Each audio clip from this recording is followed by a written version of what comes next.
ခိုင်ပြည်ကိုသိမ်းမဲ့ပဒုံမင်းနေရာကတရုတ်ဆောင်မဲ့နေတို့ပြည်သူများအားလုံးပဲမင်္ဂလာပါရှင်ဘီလီယံ20တန်းကုန်းမောင်သမိုင်းဝင်ရုပ်ရှင်ဇာတ်ကားကြီးကတော့အနုပညာရှင်ပေါင်း200ကျော်ပါဝင်မဲ့မြန်မာရုပ်ရှင်သမိုင်းမှာအကြီးကျယ်ဆုံးဖြစ်လာမဲ့ဇာတ်ကားကြီးဖြစ်ပါတယ်မြန်မာရုပ်ရှင်လောကအတွက်ဂုဏ်ယူစရာခြေလှမ်းဖြစ်ပေမဲ့အခုချိန်မှာတော့ဒီရုပ်ရှင်နဲ့ပတ်သက်ပြီးထိတ်တန့်မင်းသားနေတို့တယောက်ပြင်းထန်တဲ့ဝေဖန်မှုတွေနဲ့ရင်ဆိုင်နေရပါတယ်ယတနာရဲ့အစားကတော့ဒီဇာတ်ကားကြီးမှာနေတို့ကဘရောမင်းဘိုးတော်ဖျားနေရာကနေအဓိကပါဝင်တရုတ်ဆောင်မှာဖြစ်လို့ပါပဲ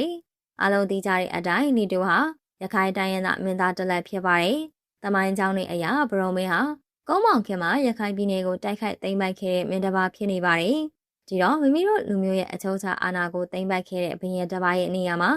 ရခိုင်သားမင်းသားတယောက်ကဝင်ရောက်တရုတ်ဆောင်မဲ့အပေါ်အစွန်းရောက်ရခိုင်လူမျိုးတချို့ကမကြည်မနှက်ဖြစ်ပြီးပြင်းပြင်းထန်ထန်ဝေဖန်နေကြတာပဲဖြစ်ပါတယ်